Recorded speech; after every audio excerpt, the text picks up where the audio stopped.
देश के number 1 Hindi news channel के सबसे बड़े चुनावी मंच गुजरात अधिवेशन में आप सभी का एक बार फिर स्वागत है। और गुजरात अधिवेशन में अब वक्त है उस सेशन का जिसका हम अधिवेशन में सुबह से इंतजार कर रहे हैं। खुद गृह मंत्री अमित शाह जी हमारे साथ हैं। स्वागत करेंगे अमित शाह जी का, जो बोलते कम हैं जब लेकिन बोलते हैं तो पूरा देश सुनता है। केंद्रीय गृह मंत्री अमित शाह जी, और उनसे बातचीत करेंगे न्यूज 18 नेटवर्क के editor in chief Rahul Joshi. आप दोनों को स्वागत।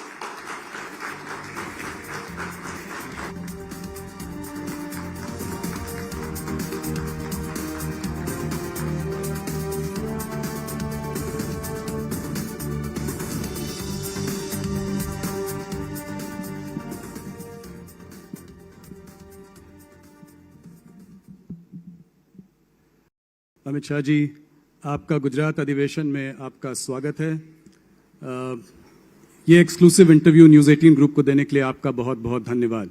6 महीने पहले भी आपने सिर्फ हम ही लोगों को इंटरव्यू दिया था जब 5 राज्यों के चुनाव हुए थे। 6 महीने बाद आज फिर आपको इंटरव्यू करने का हमारा सौभाग्य है। आपका स्वागत है इस अधिवेशन में। अमित जी, सबसे पहला सवाल, हम लोग गुजरात में हैं, चुनावी माहौल गर्म है। गुजरात आपकी जन्मभूमि भी रही है, आपकी कर्मभूमि भी रही है। पहला सवाल बहुत सीधा और सरल है। सीट देते हैं गुजरात में आप भारतीय जनता पार्टी को? देखिए, सीटों के आकलन करने के लिए तो बहुत जल्दबाजी होगी, मगर मैं इतना निश्चित कह सकता हूं, दीपावली के समय से लगभग मेरा गुजरात में आज 16वां दिन है। इतना निश्चित कह सकता हूं कि भारतीय जनता पार्टी यहां पर अपने सभी चुनावी रिकॉर्ड तोड़कर सर्वाधिक सीट और सर्वाधिक मत प्राप्त कर विजयी बनेगी और प्रचंड बहुमत के साथ यहां पर हम सरकार बनेंगे। क्या आप माधव सिंह सोलंकी का 1985 का रिकॉर्ड, जो कि 149 सीटों का था, उसको ब्रेक कर पाएंगे? माफ करना आप मुझे, हम रिकॉर्ड तोड़ने की राजनीति नहीं करते हैं, ना हमारी किसी से स्पर्धा है। हमारा चुनाव का लक्ष्य है हरेक मतदाता का संपर्क हो, और जो भारतीय जनता पार्टी को वोट देने वाला मतदाता है, वो हमारे कार्यकर्ता की जिम्मेदारी है कि वो हरेक मतदाता का मतदान हो। हम चुनाव के जरिए हमारी पार्टी की आइडियोलॉजी को, हमारे संगठन को एक्सपांड करना चाहते हैं और यहां मजबूत सरकार देकर एक सुरक्षित, सुविकसित, संस्कृत और शिक्षित गुजरात बनाना चाहते हैं, जो हम सालों से कर रहे हैं। अमित जी, इस बार इस चुनाव में अहम और मेन मुद्दा क्या है? क्या फिर से एक बार मोदी जी पर भरोसा, मोदी जी के लिए प्यार, या फिर भूपेंद्र जी का प्रदर्शन भी इस बार एक बड़ा मुद्दा रहेगा? आप दोनों को अलग नहीं कर सकते हो। 1990 से लेकर आज तक भारतीय जनता पार्टी गुजरात में एक भी चुनाव नहीं हारी।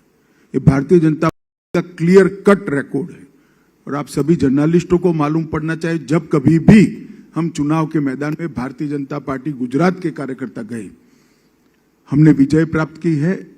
और वो विजय का कारण है गुजरात की जनता का आशीर्वाद और असीम स्नेह। और मैं मानता हूं कि हमने गुजरात की जनता की अपेक्षा पर खरा उतरने के लिए कोई कसर नहीं छोड़ी है। यही गुजरात है जहां एक जमाना था, कांग्रेस का शासन था, 365 दिन के साल में से 250 दिन तक कर्फ्यू रहता था।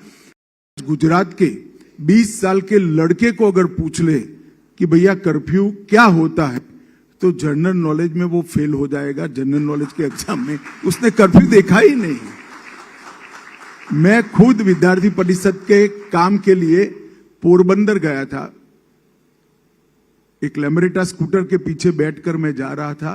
पोरबंदर की सीमा शुरू होती थी, वहां पर एक बोर्ड लगाया था दबंगों ने कि यहां से पोरबंदर शुरू होता है, कानून और व्यवस्था की हद यहां पर पूरी होती है। और नोटिफिकेशन निकालकर कांग्रेस सरकार ने पूर्व की जेल को बंद करना पड़ा था, क्योंकि जेल चलाना वहां संभव नहीं था। इससे लेकर आज तक जो भारतीय जनता पार्टी का शासन रहा, विशेष कर मोदी जी का जो कालखंड रहा और मोदी जी के बाद का कालखंड, हमने यहां पर कानून और व्यवस्था की मजबूत एक अभेद दीवार सरहदी राज्य के अंदर खड़ा करने के लिए हम सफल हुए हैं। और इसके अच्छे नतीजे आए हैं, क्योंकि कानून और व्यवस्था की अगर स्थिति ठीक है तो शिक्षा का स्तर भी सुधरता है, ग्रामीण विकास भी होता है, शहरी विकास भी होता है और इन्वेस्टमेंट भी आता है। तो इन टोटो गुजरात के डेवलपमेंट में अच्छे तरीके से हम परफॉर्म कर पाए। अमित जी, पिछले 27 सालों से गुजरात की जनता भारतीय जनता पार्टी और कांग्रेस के बीच में ही मत डालती आई है। इस बार कह रहे हैं कि एक तीसरी पार्टी भी जो है आम आदमी पार्टी, उसने भी जो है अपनी प्रेजेंस यहां पे बनाई है। कैसे देखते हैं आप, क्या इस बार ये लड़ाई त्रिकोणीय है? देखिए, आपने आपके यहाँ पर काम करने वाले जर्नलिस्टों से चर्चा किया होता तो शायद ये सवाल अलग तरीके से पूछते। ऐसा नहीं है कि हर बार कांग्रेस और भाजपा के बीच में ही मुकाबला। बीच में केशुभाई पटेल ने अपनी पार्टी बनाई, इसके बीच में शंकर सिंह वाघेला ने पार्टी बनाई। उसके पहले चले जाए भाजपा जीतने के पहले तो चिमन भाई पटेल, जो राजनीति के बहुत बड़े जानकार व्यक्ति माने जाते हैं और जिनकी जनस्वीकृति भी काफी थी एक जमाने में, उन्होंने भी अपनी पार्टी बनाई। गुजरात ने कभी भी तीसरी पार्टी के कंसेप्ट को एक्सेप्ट नहीं किया है। गुजरातियों का स्वभाव है, सबकी सुनते हैं। अब सुनने के कारण किसी के मन में भ्रांति हो जाए तो मैं क्या कह सकता हूं, डिब्बे खुलने दीजिए, परिणाम बहुत स्पष्ट आने वाला है। अमित जी, बहुत हमारे यहाँ पत्रकार जो साथी हैं उनका कहना यह है कि भारतीय जनता पार्टी की लड़ाई इस बार भारतीय जनता पार्टी से ही है, क्योंकि काफी बड़े बड़े नेताओं का टिकट तो अच्छा ही है, जो जीतेगा वो भाजपा का जीतेगा। जी जी जी पर सवाल यह है कि काफी बड़े नेताओं के टिकट कट गए हैं। काफी लोगों को आपने, जो कि बहुत समय से भारतीय जनता पार्टी के संग जुड़े हैं, 5 बार एमएलए रहे हैं, 7 बार एमएलए रहे हैं, मधु श्रीवास्तव हो, योगेश पटेल हो, इस तरह लोगों को इस बार टिकट नहीं मिला। तो क्या इस वजह से, और मैं इसीलिए कह रहा हूं कि ये बीजेपी वर्सेस बीजेपी लड़ाई है, कि कहीं इस वजह से कोई लोगों में थोड़ा सा मन मुटाव तो नहीं है? जरा भी मन मुटाव का सवाल नहीं है। आप जो कह रहे हैं वो पहली बार नहीं हुआ है। मैं 1995 से भारतीय जनता पार्टी की चुनावी प्रक्रिया को बहुत नजदीक से देखने वाला कार्यकर्ता हूं और 2002 से प्रक्रिया के अंदर बैठने वाला कार्यकर्ता हूं। हर बार 30% के आसपास टिकट और चेहरे बदलते हैं। ये हर बार की प्रक्रिया है, मगर एक भी बड़ा चेहरा बागी बनकर नहीं खड़ा है। आज सभी लोग पर्चा डलवाने के लिए गए, सभी के भाषण हुए हैं, सभी आप लोगों के इंटरव्यू में भी आ रहे हैं। भारतीय जनता पार्टी का एक कल्चर है कि भारतीय जनता पार्टी जो फैसला होता है वो स्वाभाविक रूप से, अगर मेरे लिए कोई मुझे पसंद ना है ऐसा फैसला होगा तो मैं व्यक्ति हूं, अंततः दुख तो होगा ही होगा, मगर इसका मतलब ये नहीं कि मैं पार्टी के खिलाफ काम करूंगा। पार्टी की एक डिसिप्लिन होती है, पार्टी की एक संस्कृति है और हमारी पार्टी की एक परंपरा भी है। और हमारे सारे नेता, मेरी सबसे बात हुई है, एक लाइन से भारतीय जनता पार्टी को जिताने के लिए कटिबद्ध है और पूर्ण जोश से लगे हुए हैं। नहीं, हम लोगों ने सुना है कि आप खुद पर्सनली सबसे बात कर रहे हैं और यहाँ पर जमे हुए हैं और भारतीय जनता पार्टी के सीनियर वरिष्ठ नेताओं से। जमे क्या हुए कहूं भाई, कहां बाहर बेचते हो? नहीं, मेरा मतलब है आप दिल्ली से यहाँ जमे हुए हैं पिछले 2 महीनों से। जी अमित जी, पिछले 10 सालों में आप लोगों ने कुछ मुख्यमंत्री बदले प्रदेश में। पिछली बार तो आपने पूरी की पूरी कैबिनेट ही बदल डाली। इस बार भी जो कैबिनेट में कुछ मंत्री हैं उनके भी कुछ के टिकट कटे हैं। तो क्या मोदी जी के यहाँ से जाने के बाद, आपके यहाँ से जाने के बाद गुजरात में एक स्थिरता आ पाई है? गुजरात अपना नेता ढूंढ देखिए, ये एनालिसिस ठीक नहीं है। मैं आपको बताता हूं, मोदी जी के जाने के बाद आनंदीबेन पटेल मुख्यमंत्री बनी। आनंदीबेन का जाने का कोई और कारण न था, हमारी पार्टी का नियम था 75 साल तक काम करते हैं। उनके 75 साल समाप्त होने में 2 महीने थे, आनंदीबेन को बदला गया।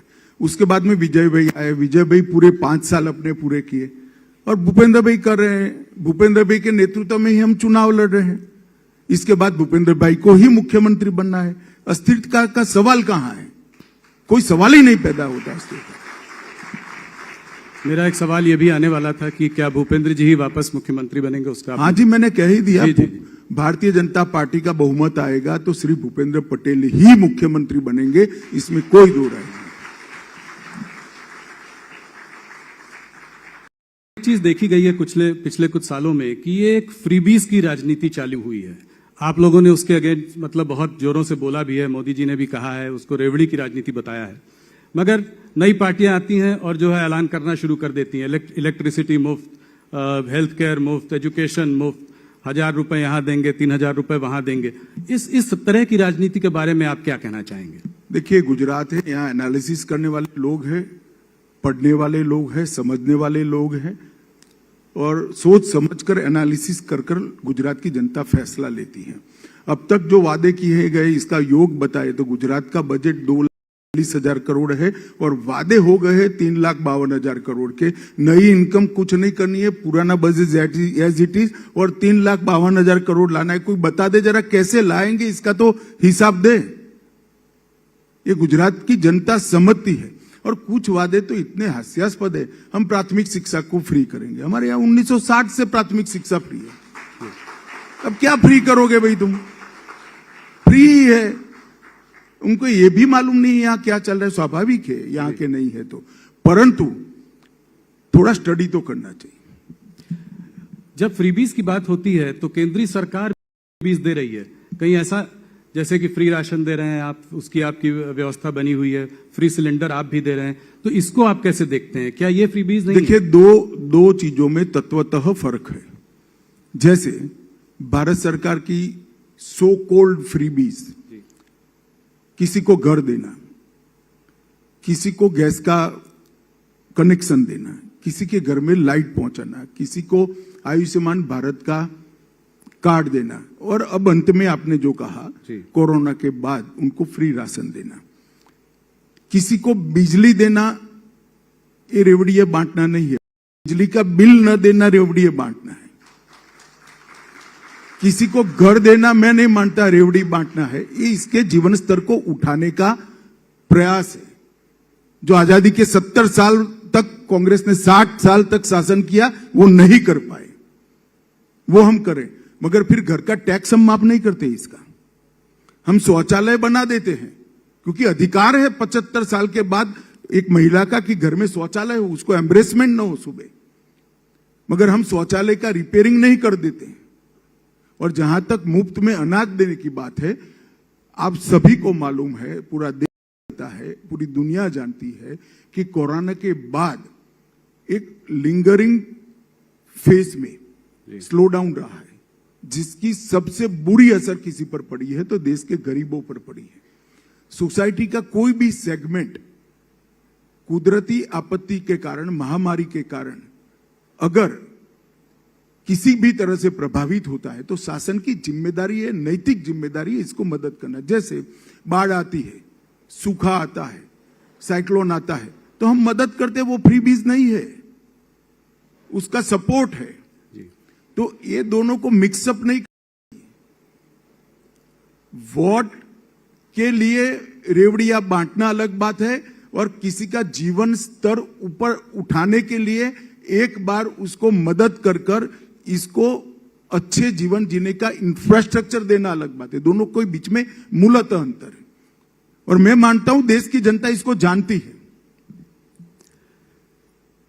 एक दूसरे प्रश्न की ओर बढ़ते हैं। राज्यों के जब चुनाव आते हैं तो उसके पहले यूनिफॉर्म सिविल कोड की बात आपकी पार्टी करती है। भाई एक मिनट रुक जाओ। 1950 से हमारे हर घोषणा पत्र में कि हम यूनिफॉर्म सिविल कोड को लाएंगे जी। 1950 से नहीं, संविधान सभा ने भी आर्टिकल 44 के अंदर कहा है कि देश के विधानमंडलों और देश की संसद ने जब भी अनुकूलता हो तब यूनिफॉर्म सिविल कोड लाना चाहिए, जिसमें जवाहरलाल नेहरू, सरदार पटेल, मौलाना आजाद, राजा जी, ये सब के दस्तखत है जी। अब इन लोगों को क्या कहोगे? ये भी सांप्रदायिक सोच कर गए थे ना, वो सांप्रदायिक सोच कर नहीं गए थे। एपीसमेंट के कारण के बाद 67 के बाद आपने सांप्रदायिक सोचना शुरू किया है। वो तो ठीक ही सोच कर गए थे। वो किसी भी पंथ निरपेक्ष राष्ट्र के अंदर सभी धर्म के नागरिकों के लिए समान कानून होना चाहिए, कानून धर्म के आधार पर नहीं होना चाहिए। मगर अब इसको भी राजनीतिक कलर देते रहे। हमने हमारे जनसंघ के समय से ये हमारा घोषणा पत्र का वादा है जिसको हम पूरा करते हैं। ऐसा नहीं है कि सिर्फ ये क्यों, हमने कहा था राम मंदिर बनाएंगे, मोदी जी ने इसका भूमि पूजन कर दिया और 2024 का आप टिकट निकलवा कर रखना, जनवरी का भव्य राम मंदिर अयोध्या में आपको दिखाई पड़ेगा। हमने कहा था कि हमने कहा था कि हम ट्रिपल तलाक को समाप्त कर देंगे जी, हमने कर दिखाया। हमने कहा था एक देश में 2 विधान 2 निशान 2 प्रधान नहीं चलेंगे, धारा 370 हट कर रहेगी और 5 अगस्त 2019 को मोदी जी ने धारा 370 को हटा दिया। ये सभी हमारे वादे हैं। धारा 370 हटी, कौन सा चुनाव था भाई? राम जन्मभूमि का भूमि पूजन हुआ, कौन सा चुनाव था? ट्रिपल तलाक हटा, कौन सा चुनाव था? और अगर आप नहीं हटाना है, आप कॉमन सिविल पर्सनल लॉज को सेव करना चाहते हैं, तो कांग्रेस पार्टी ने कह देना चाहिए कि इस देश में कॉमन सिविल कोड नहीं होना चाहिए। इतनी नैतिक ताकत तो होनी चाहिए। मैं तो कांग्रेस के सारे नेताओं को कहता हूं कि मीडिया अगर इकट्ठा ना होता तो हम भेज देते हैं, सब लोग एक बार घोषणा कर दो कि देश में कॉमन सिविल कोड नहीं होना चाहिए। कुछ ट्रेंड तो लो जी। मैंने तो ऐसी कंफ्यूज पार्टी ही नहीं देखी। धारा 370 हटाने का बिल लेकर गए तो मैंने बोला भाई, आप मनीष भाई ने भाषण किया था, मैंने बोला आप हाँ बोल रहे हो और ना बोल रहे हो जी। कि कई बार ब्लैक एंड व्हाइट नहीं होता है, कुछ बार बीच होता है, मगर हम बीच के नहीं है। हम बिल्कुल मानते हैं कि जो हमने कहा है वो हमने करना है। तो क्या इसके लिए कोई केंद्रीय कानून लाएंगे? क्या करेंगे इसके लिए? Uniform civil code, uniform civil code के लिए कोई केंद्रीय कानून लाएंगे? कैसे इसको इंप्लीमेंट करेंगे? नहीं, इंप्लीमेंट कैसे करेंगे? विधानसभा कानून लेकर आएगी, अपने आप इंप्लीमेंट हो जाएगा। इस देश में कानून बनाने की प्रक्रिया संविधान ने बनाई हुई है, कानून के इंप्लीमेंटेशन की एडमिनिस्ट्रेटिव व्यवस्था भी है, इसी हिसाब से होगा। अमित जी, इलेक्शंस के पहले देखा है कि एक पोलराइजेशन की एक थीम जो है हर इलेक्शन में आ जाती है। इस बार भी जो है डिमोलिशन ड्राइव को ऑपोजिशन पार्टीज ये कहकर इसको पोलराइजेशन का कलर दे रही हैं। क्या कहते हैं आप इसके बारे में? देखिए, कोई ऑपोजिशन पार्टी ने नहीं किया, मैं तो ढूंढ रहा हूं कौन बोलता है। आप लोग ही पूछ करते हो। ऑपोजिशन पार्टी को अगर दिक्कत है तो उन्होंने कह देना चाहिए कि द्वारका के अंदर गैर कानूनी धार्मिक जो एंक्रोचमेंट थे वो रहने चाहिए। किसी ने नहीं कहा है, ये रूटीन अफेयर है। मैं मानता हूं बेट द्वारका जैसी जगह पे जो गैर कानूनी कंस्ट्रक्शंस थे वो निकालने चाहिए। और मैं तो भूपेंद्र भाई और हर्ष संघवी की टीम को बहुत बहुत बहुत साधुवाद देना चाहता हूं कि बहुत अच्छे तरीके से उन्होंने ये ड्राइव चलाया है और नतीजे बहुत अच्छे आए। हर्ष जी हमारे साथ यहाँ पे मौजूद भी हैं। कांग्रेस के प्रदेश अध्यक्ष जगदीश ठाकुर जी ने कहा है कि देश के संसाधनों पर मुसलमानों का पहला अधिकार होना चाहिए। क्या कहेंगे इस पर? नहीं, कोई नई बात नहीं। पहले मनमोहन सिंह जी ने कहा है। हमारा मानना है कि देश के संसाधनों पर देश के गरीब का, दलित का, आदिवासी का सबसे पहला अधिकार होना चाहिए, देश के पिछड़े का अधिकार होना चाहिए। जहां तक संविधान के इंटरप्रिटेशन का सवाल है, संविधान कहीं पर भी प्रायोरिटी एरिया रिलीजियस आधार पर नहीं तय किया है। संविधान ने प्रायोरिटी एरिया पिछड़ेपन के आधार पर, इकोनॉमिक बैकवर्ड्स के आधार पर और दलित और ट्राइबल के और पिछड़ा वर्ग के लिए किया है। और भारतीय जनता पार्टी मानती भी है, करती भी है। और नरेंद्र भाई ने 8 साल के अंदर, हमारे देश के प्रधानमंत्री जी ने इस देश में हर गरीब के घर में घर पहुंचाने का काम किया है, घर में बिजली पहुंचाने का काम किया है, घर में गैस पहुंचाने का काम किया है, घर में शौचालय पहुंचाने का काम किया है, घर में आरोग्य की सारी सुविधाएं पहुंचाने का काम किया है, घर में शुद्ध पीने का पानी, नल से जल आज काफी हद तक आगे बढ़ चुका है। इसके साथ साथ जब कोरोना का संकट आया, 80 करोड़ लोगों के घर के अंदर प्रति माह प्रति व्यक्ति 5 किलो राशन पहुंचाने का भी काम किया है। हम स्पष्ट रूप से मानते हैं कि देश के संसाधनों पर धर्म की मान्यता के आधार पर किसी का अधिकार नहीं होना चाहिए। देश के संसाधनों पर इस देश के दलित, आदिवासी, पिछड़े और गरीब का अधिकार होना चाहिए, चाहे वो किसी भी धर्म के हो, हिंदू हो, मुस्लिम हो, क्रिश्चियन हो, कोई भी हो, इस अधिकार होना चाहिए, मगर गरीब का अधिकार होना चाहिए। अमित जी, कांग्रेस के मैनिफेस्टो में एक इंटरेस्टिंग बात कही है। उन्होंने ये कहा है कि अगर वो पार्टी पावर में आई तो नरेंद्र मोदी स्टेडियम का नाम बदलकर सरदार पटेल स्टेडियम करेंगे। इसके बारे में आपकी क्या विचार है? मैं तो धन्यवादी हूं, आपने सवाल पूछ लिया। मैं अखबार में देख रहा था, अब आपने पूछ ही लिया है तो यहीं पर जवाब स्पष्ट कर देता हूं। सबसे पहली बात, कांग्रेस को सरदार पटेल का नाम देने का अधिकार ही नहीं है। पूरा जीवन सरदार को इतिहास में उचित न मिले, इसके पीछे एक गांधी नेहरू परिवार ने लगा। सरदार पटेल की अंत्येष्टि से लेकर, सरदार पटेल का स्मारक बनने से लेकर, सरदार पटेल को भारत रत्न देने तक कोई भी काम इन्होंने रोड़ा अटकाने के अलावा नहीं किया।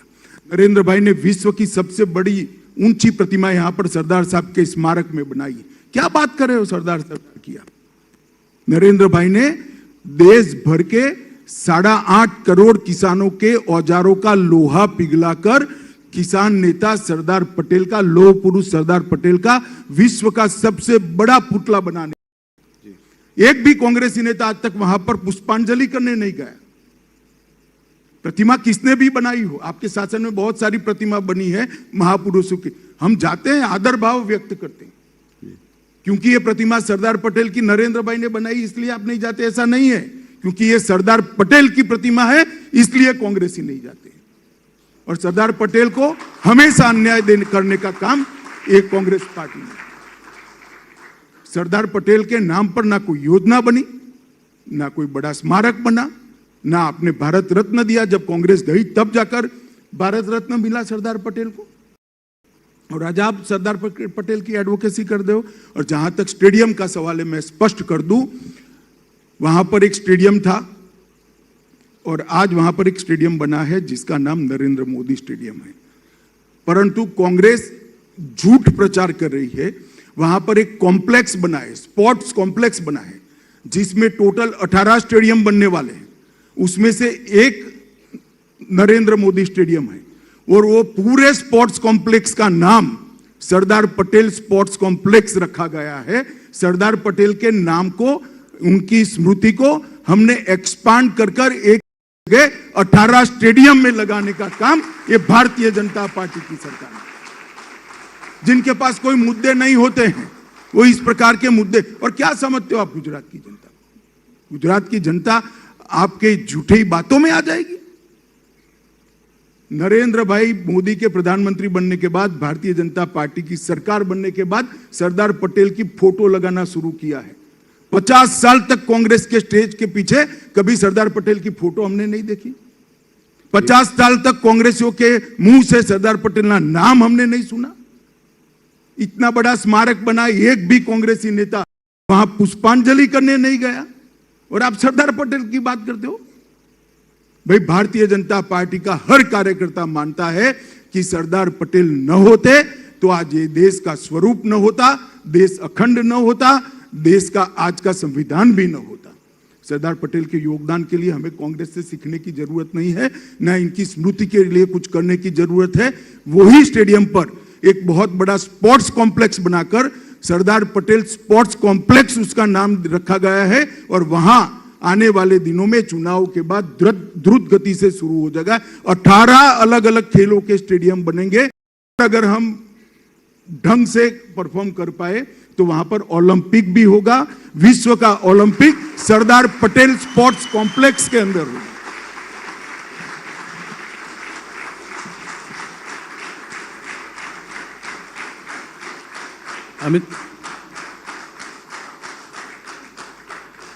अमित जी, एक बार मैं फिर कोशिश करूंगा आपसे एक सवाल घुमा घुमा कर पूछने की मुझे थोड़ी सी आदत है। अगर वोट शेयर एनालिसिस करा जाए गुजरात में, तो पिछली बार आप लोगों का करीब 47% से ऊपर था और कांग्रेस का 41.4 के आसपास था। आपका ये वोट शेयर जो है 47 से 50 के बीच में बना रहा है। इस बार अगर मुकाबला त्रिकोणी है तो क्या ये वोट शेयर, आप अपने वोट शेयर को कैसे देखते हैं? और क्योंकि ये त्रिकोणी मामला है, क्या आपकी सीट बढ़ सकती है, घट सकती है? कितनी सीटें आएंगी? आप हर बार एक आंकड़ा देते हैं, इस बार नहीं दे रहे हैं। राहुल जी, मैं जरूर दूंगा आंकड़ा, परंतु मैं इतना कह सकता हूं वोट शेयर हमारी जरूर बढ़ेगी, अच्छी खासी वोट शेयर बढ़ेगी। और दूसरा, सीटें भी हमारी अप्रत्याशित रूप से बढ़ेगी। आपने ही कहा जैसे बिखराव है, ये बिखराव दिख रहा है, बहुत अप्रत्याशित तरीके से हमारी सीटें बढ़ेगी। और भारतीय जनता पार्टी वोट और नंबर ऑफ सीट दोनों दृष्टि से अपने सारे रिकॉर्ड तोड़कर प्रचंड बहुमत के साथ भूपेंद्र भाई के नेतृत्व में हम यहाँ पर सरकार बनाएंगे, ये सुनिश्चित है। आंकड़ा अभी बताने का समय नहीं है, अभी तो सारी पार्टियों का सूची, मेरी पार्टी की सूची भी अभी 20 मिनट पहले अंतिम घोषित हुई है, तो सभी पार्टियों का सूची घोषित नहीं हुआ है, तो अभी आंकड़ा नहीं बता सकते। पर बेस्ट परफॉर्मेंस बीजेपी की इस बार? बिल्कुल बेस्ट परफॉर्मेंस होगा बीजेपी। ऑपोजिशन का अटैक जो है आपके ऊपर 2-3 मुद्दों पर है। मैं उन सबको साथ में मिलाकर एक प्रश्न पूछ लेता हूं ताकि आप उसका जवाब दे सकें। एक तो महंगाई, जो कि वैसे भी थोड़ी प्रबल रही है, पिछले इन्फ्लेशन थोड़ा सा ज़्यादा रहा है, पूरे देश में भी रहा है और यहाँ पे भी।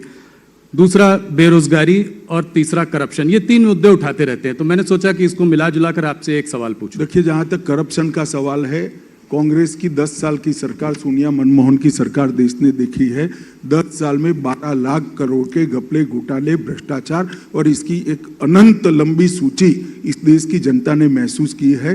कांग्रेस में घोटाले गिनना मुश्किल था, हमारे शासन में घोटाले ढूंढना मुश्किल है। कांग्रेस भ्रष्टाचार जहां भ्रष्टाचार हुआ है स्पेसिफिक कोई आरोप नहीं लगा सकता। जहां तक महंगाई का सवाल है, पहले कोरोना के कारण और बाद में रशिया और यूक्रेन के युद्ध के कारण पूरे विश्व की सप्लाई चेन में बिखराव है और एक वैश्विक समस्या है जिसका असर कम मात्रा में भारत पर भी पड़ा है। मगर मैं देश की जनता को, गुजरात की जनता को सुनिश्चित करना चाहता हूं कि टेम्पररी फेज है। नरेंद्र मोदी सरकार ने बहुत अच्छे तरीके से इसकी रणनीति भी बनाई है और दुनिया में कोरोना के बाद मंदी से सबसे तेजी से उभरने वाले देशों में से एक देश भारत है। हमारी अर्थव्यवस्था वी शेप में रिकवर करी है और अब इस पर भी काफी अच्छा असर पड़ेगा। शायद रशिया यूक्रेन युद्ध न होता तो अब तक तो हम बाहर भी आ गए होंगे।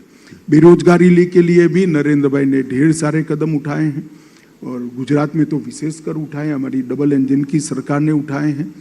और अभी मोदी जी हर महीने 75,000 से 1.25 लाख तक युवाओं को केंद्र सरकार की रोजगारी 10 माह तक कंटिन्यूस दे रहे हैं। तो ये बहुत बड़ा एक ड्राइव है जी। और गुजरात में जिस तरह का इन्वेस्टमेंट आया है, देखिए नरेंद्र मोदी शासन की खूबी ये नहीं थी कि नरेंद्र मोदी जी ने यहाँ पर अच्छा शासन किया, वो तो किया ही। चाहे शिक्षा के क्षेत्र में ड्रॉप आउट रेशियो को कम करना हो, एनरोलमेंट को बढ़ाना हो, स्वास्थ्य के क्षेत्र के अंदर माता मृत्यु दर और बाल मृत्यु दर में सुधार करना हो, जहाँ तक ड्रिंकिंग वाटर और इरिगेशन का सवाल है, भूगर्भ जल स्तर को ऊपर लाना हो, ये सारे ऐसे पैरामीटर्स है जो रेयरली इंप्रूव करते हैं जी। माता मृत्यु दर, बाल मृत्यु दर इंप्रूव नहीं करता है, ड्रॉप आउट रेशियो और एनरोलमेंट इंप्रूव नहीं करता, इसके लिए कड़ी मेहनत करनी पड़ती है। जल स्तर ऊपर नहीं आता है, कृषि का विकास दर 10 साल तक 10% से ज्यादा रखना बहुत एफर्ट्स मांगने वाली, ये सब नरेंद्र मोदी जी के कार्यकाल में हुआ है। परंतु मैं इसको विशिष्ट बात नहीं मानता, वो मोदी जी करते ही जहां रहते, अभी देश में है तो देश में भी करते। परंतु मोदी जी ने कैसी व्यवस्था बनाई, उनके न रहते हुए भी ये सारी चीजें चालू रही है और उनके यहां से जाने के बाद भी गुजरात के अंदर सुशासन की वो प्रणाली आज भी चालू रही। अच्छा सुशासन देना अच्छा ही है, मगर उससे अच्छा है इस प्रकार की व्यवस्था करो कि बाद भी सुशासन चलता रहे। मोदी जी ये करने में बहुत सफल हुए हैं और शायद देश में बहुत कम नेता है जिन्होंने इस तरह से स्थायी स्वरूप सुशासन को देने का प्रयास किया है। गुजरात से हटकर थोड़ा हिमाचल की ओर चलते हैं। वहाँ तो यहाँ तो आपने आंकड़ा नहीं दिया, कम से कम यहाँ तो आंकड़ा दे दीजिए, यहाँ तो चुनाव हो चुका है। मुझे लगता है कि लास्ट टाइम हमारा जो बहुमत था बाय एंड राज +- 2 कर मेंटेन करेंगे। वापस दोबारा सरकार बनेगी? निश्चित रूप से भारतीय जनता पार्टी की सरकार बनेगी वापस। मुख्यमंत्री कौन होगा? क्या जयराम हमने ठाकुर? घोषित किया है, इनके नेतृत्व में हम चुनाव लड़े, हमारे मुख्य के नेतृत्व में लड़ रहे, वही बनेंगे। वही बनेंगे दोबारा।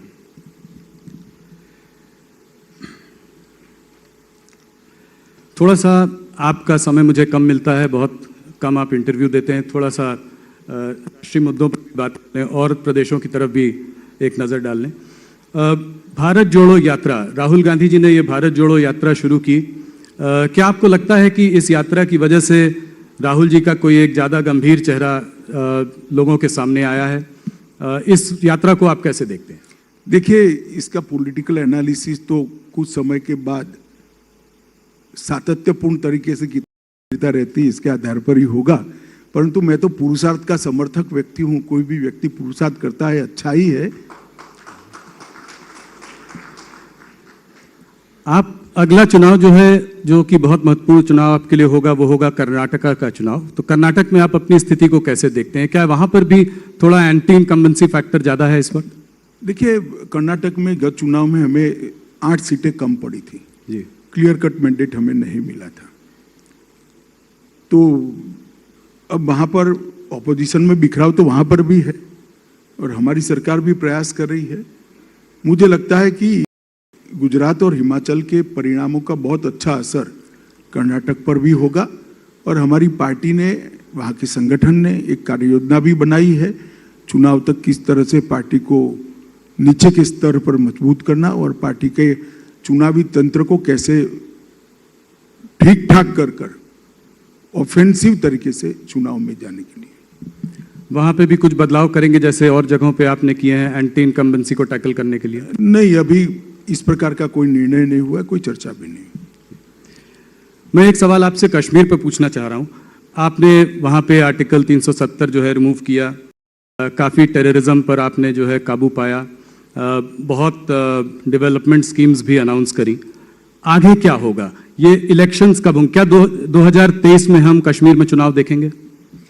देखिए, कश्मीर की 3 समस्या थी। एक तो लोकतंत्र वहां पर बिल्कुल एक प्रकार से इसकी कोई बेअसर हो इस प्रकार से बना दिया गया था, क्योंकि पूरे भारत में त्रिस्तरीय शासन व्यवस्था है। एक पंचायत व्यवस्था है, एक असेंबली है और एक चुनाव होते हैं। वहां पर पंचायत के भी 3 स्तरों को शुरू ही नहीं किया गया था। ना पंच सरपंच चुने जाते थे, ना ब्लॉक लेवल के चुनाव होते थे, ना डिस्ट्रिक्ट लेवल के चुनाव होते थे। तो डेमोक्रेसी एक प्रकार से 3 परिवारों में सिमट कर रह गई थी। गांधी परिवार मतलब कांग्रेस पार्टी, महबूबा मुफ्ती की पार्टी और फारूक साहब की पार्टी, इसमें डेमोक्रेसी सिमट कर रह गई थी। 87 विधायक और 6 सांसद, ये डेमोक्रेसी का साइज था। आज नरेंद्र मोदी सरकार के कारण वहां पर 30,000 से ज्यादा पंच सरपंच चुनकर अपना काम कर रहे हैं जी। तो डेमोक्रेसी को ग्रासरूट लेवल तक परकोलेट करने का काम नरेंद्र मोदी सरकार ने किया। आज तक 1990 से जब से आतंकवाद वहां पर बढ़ा, तब से लेकर आज तक हम आतंकवाद के खिलाफ तो लड़ते रहे। जिसने भी लड़ाई लड़ी है बहुत अच्छी लड़ी, सभी एजेंसियों ने, सभी सरकारों ने। मैं इसकी कोई टीका टिप्पणी करना नहीं चाहता। इसके आंकड़े तो बढ़ते घटते रहते हैं, मगर आतंकवाद के खिलाफ लड़ाई लड़ी, मगर आतंकवाद के पोषण करने वालों के खिलाफ कभी लड़ाई नहीं लड़ी गई। हमने हुर्रियत को टफ जवाब दिया, जमाते इस्लामी पर बैन लगाया और आतंकवाद की पूरी इकोसिस्टम, जो उनको पैसा सप्लाई करते थे, जो वैचारिक आधार प्रदान करते थे और जो अलग अलग प्रकार की व्यवस्थाओं में इनके मोहरे बैठे थे, इस सबको रूथलेसली क्लीन अप करने का काम भारतीय जनता पार्टी की नरेंद्र मोदी सरकार ने किया है और मैं मानता हूं यही आतंकवाद के खिलाफ सच्ची सफलता है। और इसके कारण आप देखेंगे तो 90 से बाद आज सबसे कम आतंकवादी घटनाएं होती है, सब लोगों की जान जाती है। और हमारी सफलता सबसे ज्यादा ये है कि पहले आतंकवाद के खिलाफ सेंट्रल एजेंसियां लड़ती थी, सीआरपीएफ, मिलिट्री, बीएसएफ लड़ता था। आज आतंकवाद के खिलाफ जम्मू कश्मीर पुलिस लड़ रही है। ये बहुत बड़ी परिवर्तन का अच्छा चिन्ह है। और तीसरा, वहां डेवलपमेंट को कोई कुछ मानता ही नहीं था। चावल मिल जाए, दवाई मिल जाए, वही डेवलपमेंट था। 70 साल तक जम्मू कश्मीर में 12,000 करोड़ का इन्वेस्टमेंट आया था और ये 5 साल के अंदर, 4 साल के अंदर जम्मू कश्मीर के अंदर 56,000 करोड़ रुपीस का डेवलपमेंट इन्वेस्टमेंट आया। कोई ऐसी राष्ट्रीय शिक्षा संस्थान नहीं है जो 2 की संख्या में, एक जम्मू में एक और कश्मीर में न खुले हों। चाहे एम्स हो, चाहे आईआईएम हो, चाहे आईआईटी हो, हर राष्ट्रीय शिक्षा संस्थान आज वहां पर खुला है जी। और जम्मू कश्मीर के टूरिज्म के अंदर अब तक के साल में 80 लाख से ज्यादा लोग टूरिस्ट पहुंचे हैं जी। जो अब तक का जम्मू कश्मीर के आजादी के बाद का सर्वाधिक आंकड़ा है। रिकॉर्ड टूरिस्ट अमरनाथ यात्रा में गई, एकदम शांतिपूर्ण तरीके से अमरनाथ यात्रा पारित हो गई। और जम्मू कश्मीर के अंदर आज तक दलितों को, पिछड़ों को, ट्राइबलों को रिजर्वेशन का अधिकार नहीं मिलता था। पहली बार भारतीय जनता पार्टी की सरकार ने दलितों को, ट्राइबल को और पिछड़ों को रिजर्वेशन का अधिकार, संवैधानिक अधिकार देने का काम किया। और हमारा जो मांग था, मेरे जैसे कार्यकर्ता के लिए तो बहुत सुखद बात है कि हमारे समय के अंदर 2 विधान, 2 निशान और 2 प्रधान समाप्त कर जम्मू कश्मीर आज भारत का अखंड हिस्सा है। इसका एहसास जम्मू कश्मीर और पूरे भारत की जनता करती है। बहुत बड़ी उपलब्धि है और ये मोदी जी के शासन की प्रमुख उपलब्धियों में से एक है जी। तो क्या चुनाव 2023 में हो पाएंगे? चुनाव आयोग ने कराने, और साथ अर्थ में राहुल जी, चुनाव आयोग हम नहीं चलाते हैं। नहीं, वो तो पता है, पर आपने ये तो बात मुझे कही, डेट कैसे मालूम होगा भैया? नहीं, आपने ये कहा है, बार बार कहा है कि आप चाहते हैं कि वहां पर चुनाव जल्दी से तो जल्दी मैं हो चाहता ही, और लोकतांत्रिक प्रणाली वापस आए। तो मैं चाहता ही हूं कि जल्दी चुनाव हो। डिलिमिटेशन का काम वहां समाप्त हो गया है, मगर मतदाता सूची इतनी लचर स्थिति में वहां पड़ी है। चुनाव आयोग दुरुस्त कर रहा है। जब भी मतदाता सूची समाप्त होगी, ठंडी समाप्त होगी, चुनाव आयोग उचित फैसला लेगा। हमें तो सिर्फ सिक्योरिटी की दृष्टि से कंसर्न देना है और मैं मानता हूं सिक्योरिटी की पोजीशन सेटिस्फैक्टरी है। तो उम्मीद है कि जल्दी होगा समय। हमें भी उम्मीद है जल्दी, जी, मगर निर्णय चुनाव आयोग ने कर। जी। अमित जी, पंजाब में सनसनीखेज हत्याओं की खबरें जो है पिछले कुछ महीनों से चल रही हैं। मूसेवाला मर्डर के बाद इधर जो 2 मर्डर हुए हैं, डेरा सच्चा में प्रदीप सिंह और शिवसेना के सुधीर सूरी, पंजाब की हालात को आप कैसे देखते हैं? क्या वहां पे हालत गंभीर होती दिखाई दे रही है आपको? देखिए, आप पार्टी की सरकार बनने के बाद कानून और व्यवस्था की परिस्थिति लचर हुई है, इसमें कोई दो राय नहीं है। परंतु हम मुस्तैदी से नजर बनाए हुए हैं और हम स्थिति को आउट ऑफ कंट्रोल नहीं जाने देंगे। क्या कदम उठाएंगे आप? काफी कदम उठाएंगे। मैं ऐसा गृह मंत्री नहीं हूं कि आपको इंटरव्यू में अलगाववाद के खिलाफ लड़ाई की सूचना दे दूं। मगर पंजाब में कड़े कदम केंद्र उठाएगी अगर ये सिचुएशन केंद्र राज्य दोनों मिलकर उठाएंगे। जी जी, ऐसा नहीं, ये लड़ाई सबने लड़नी है, सबको साथ में लेकर लड़नी है और विजयी भी होना है। एक और बड़ा मुद्दा जो कि पंजाब में शुरू होता है, जो है ड्रग्स ट्रैफिकिंग का मुद्दा। इसको कैसे काबू पाएंगे? इस पर कैसे काबू पाएंगे? इसको ड्रग जिहाद का नाम भी दिया जा रहा है। पीढ़ी की पीढ़ी जो है बर्बाद, देखिए, नशे में बर्बाद हो। मैं आपको बताता हूं कि ये 3 साल के अंदर नरेंद्र मोदी के नेतृत्व में भारत सरकार ने ड्रग के उपयोग, ड्रग की बिक्री और ड्रग का भारत के समुद्र के रास्ते से दुनिया के अलग अलग जगह पे जाने के रास्ते या जमीनी रास्ते से सब पर कठोर कार्यवाही की। सारे आंकड़े उपलब्ध हैं और मैं एक ही आंकड़ा कहना चाहता हूं, साल के अंदर हमने लगभग 20,000 करोड़ रुपए का ड्रग पकड़ा है। पहले कांग्रेस के 3 साल की तुलना में 700 करोड़ का था। तो इससे आपको साइज और स्केल मालूम पड़ेगा। इसके लिए एनकोड कर एक 4 स्तरीय व्यवस्था बनाई है। एक एकदम ऊपर की टीम है, फिर इस पर अफसरों की टीम है, फिर राज्य स्तर की टीम है और फिर डिस्ट्रिक्ट स्तर की टीम है। और हमने top to bottom and bottom to top investigation को कंसेप्ट डेवलप किया है। जैसे कोई छोटी सी ड्रग की पुड़िया पकड़ी जाती है तो वो कहां से आई लेकर देश में कहां तक से एंटर हुई, पूरा नेटवर्क की जांच होती है। और देश की सीमा पर ड्रग पकड़ा जाता है तो वो आकर कैसे छोटी पुड़िया बनने वाला था उसका भी पूरा इन्वेस्टिगेशन होता है। तो top to bottom, bottom to top investigation concept के साथ हम ड्रग के तंत्र को उखाड़ने के लिए पहली बार प्रयास कर रहे हैं। काफी सफलताएं मिली है।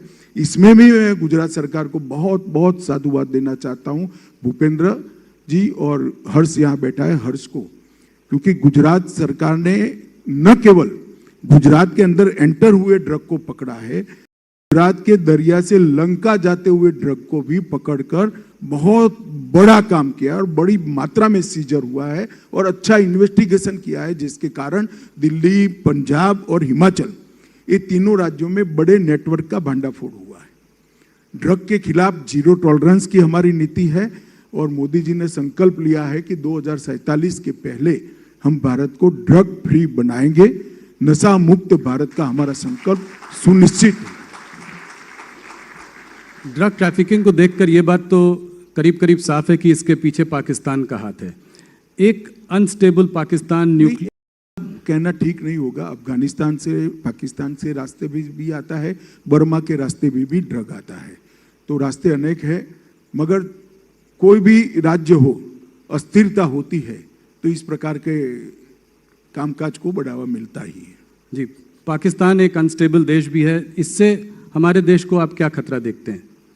देखिए, मेरे लिए आपकी तरह बोलना सरल नहीं है जी कि अनस्टेबल देश है, परंतु पाकिस्तान से जो खतरे हैं पूरा देश जानता है, आप भी जानते हो। मगर मैं तो इतना कह सकता हूं, खतरा जो भी है सीमा की उस पार रहेगा, हम अंदर नहीं आने देंगे। इतना मैं सबको सुनिश्चित करना।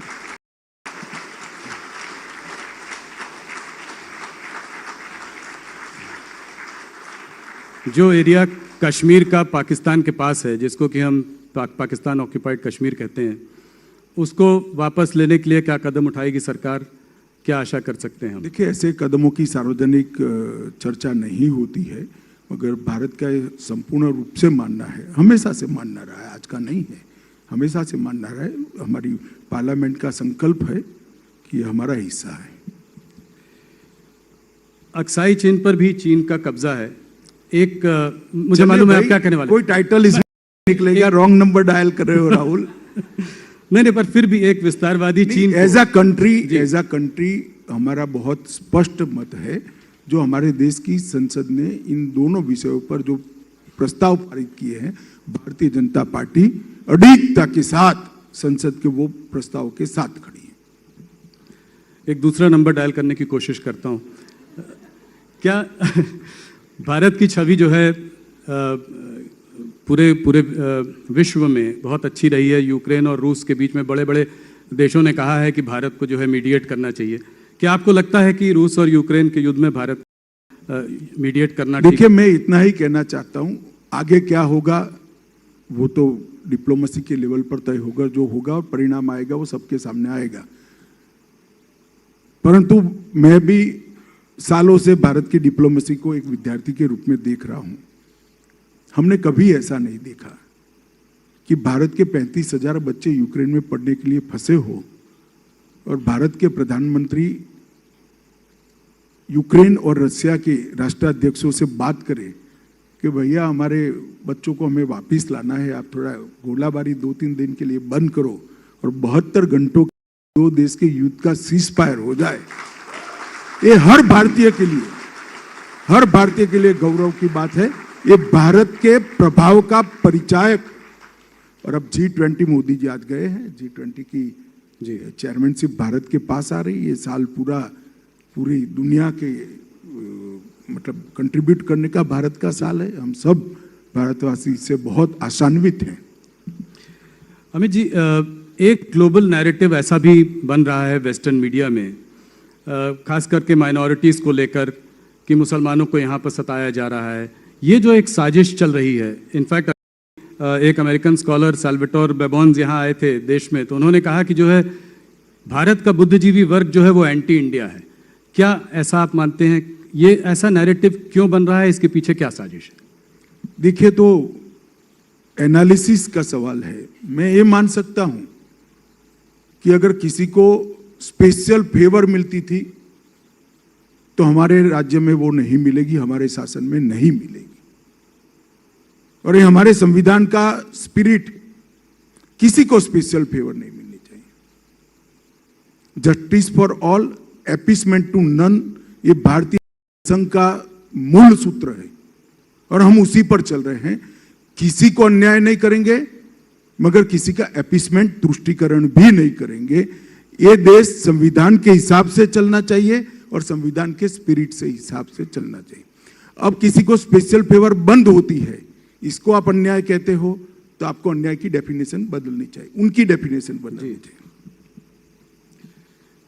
अमित भाई, ये मैंने पिछली बार भी आपसे ये सवाल पूछा था, सीए को आप कब तक नोटिफाई कर पाएंगे? आपने कहा था there is no question of going back. ऐसा है जी, सीए देश का कानून है, आप पहले कर चलिए। जी, कोरोना के कारण जारी होने में, मतलब उसको लागू करने में हमें थोड़ी देर हुई है, मगर अब कोरोना की स्थिति ठीक है और सीए का लागू होना सुनिश्चित है। Amit ji, left wing extremism जो है हमारे देश के लिए एक बहुत बड़ा चैलेंज बन चुका है। झारखंड में ये समस्या और भी ज्यादा भारी है, इसको आप कैसे देखते हैं? झारखंड बुरा पहाड़ को क्लियर करने के बाद लगभग समाप्त हो चुका है। आपके पास शायद लेटेस्ट आंकड़े नहीं है। लेफ्ट विंग एक्सट्रीमिज्म के, मतलब वामपंथी उग्रवाद के सभी आंकड़ों के अंदर 90%, 60% से 90% की गिरावट है। और जो 243 जिलों में फैला हुआ था, अब वो 43 जिलों में सिमट कर रह गया है। ये 3 साल के अंदर हमने बहुत कठोर लड़ाई लड़ी है। ढेर सारे लोगों ने आत्मसमर्पण किया है और ढेर सारे लोगों पुलिस की मुठभेड़ में मारे भी गए हैं। और वहां पर डेवलपमेंट के मोर्चे पर भी मोदी सरकार ने बहुत अच्छा काम किया है। मैं इतना विश्वास के साथ कह सकता हूं कि बिहार और झारखंड में वामपंथी उग्रवाद का एरा अब समाप्त हो चुका है। निर्णायक पोजीशन आज वहां पर भारत सरकार की एजेंसियों की है और अब जो थोड़ा हिस्सा बचा है, उड़ीसा, तेलंगाना और छत्तीसगढ़ के बीच के ट्रायंगल का, उसको भी हमने 817 कैंप लगा है। आप कल्पना कर सकते, 3 साल में 817 कैंप जी, इतने अंदर गए हैं। बहुत अच्छा परिणाम आया है। आप होम डिपार्टमेंट की साइट को खंगाल लीजिएगा तो शायद आपको 45 मिनट का कार्यक्रम करने का एक मटेरियल मिल जाएगा। अमित जी, 2-3 सवाल और। मुझे पता है कि समय आपके पास कम है, पर आपको पकड़ना आसान भी नहीं है, इसलिए मैंने कहा कि 2-3 सवाल और पूछ लें। इंटेलिजेंस एजेंसीज ऑपोजिशन का कहना है कि ये सरकार जिस तरीके से यूज़ कर रही है, एक डर बनाने का माहौल, नेताओं के पीछे जो है ईडी को लगा देना। इधर बीच एक स्पेशल कोर्ट ने ये तक कहा कि जो है संजय राउत जी के पीछे जो ईडी का इन्वेस्टिगेशन रहा वो एक विच हंट है। इसको आप कैसे देखते हैं? देखिए, हमारे देश में न्यायिक व्यवस्था बनी है और 3 स्तरीय न्यायिक व्यवस्था है। सेशंस कोर्ट होते हैं, हाई कोर्ट होते हैं, सुप्रीम कोर्ट होती है, जो देश की सर्वोच्च अदालत है। किसी को भी कोई भी ग्रीवेंस है तो प्रेस में जाने की जगह कोर्ट में जाना चाहिए। और संजय राउत जी के खिलाफ जो जजमेंट आया है, मतलब उनके पक्ष में जो, उसमें भी अपील हुई, उसकी राह देखनी चाहिए। मुझे मालूम नहीं है लीगल पोजीशन क्या है, मगर हमारी सरकार की समय में एजेंसियों का रिकॉर्ड है, जो भी केस बनाए वो कोर्ट में टिकते हैं और मेरिट्स के आधार पर केस बने हैं। जी, 2024 के चुनाव को आप कैसे देखते हैं? जो सीट आपके पास प्रचंड बहुमत आई थी, उससे आप उससे अच्छा कैसे कर सकते हैं? उसको वहां पर होल्ड करके कैसे रख सकते हैं? कहां से आपको ज्यादा सीटें मैं मिलेंगी? एरिया बता ही देता हूं आपको। हम दक्षिण में हमें अपने आप को इम्प्रूव करेंगे।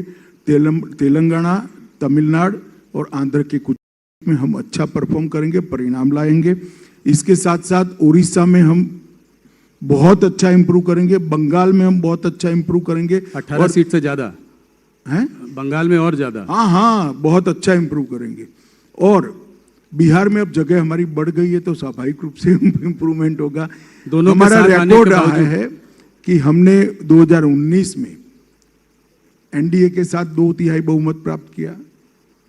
अरे 2014 में 2019 में भाजपा ने 2/3 बहुमत प्राप्त किया और 2024 में इससे भी बड़े बहुमत के साथ से मोदी जी का प्रधानमंत्री बनना सुनिश्चित है। मैं देश की जनता के आशीर्वाद हमारे साथ है, मोदी जी के साथ है और मोदी जी के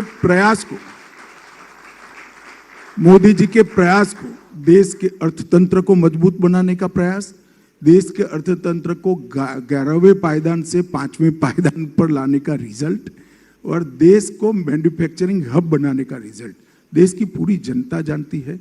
देश के सुरक्षा सिनेरियो को मोदी जी ने ड्रास्टिकली चेंज किया है। देश के इंफ्रास्ट्रक्चर के अंदर 1,09,000 करोड़ का 5 साल में इन्वेस्ट, वो कोई कल्पना नहीं कर सकता था जो मोदी जी ने धरातल पर लाकर बताया है।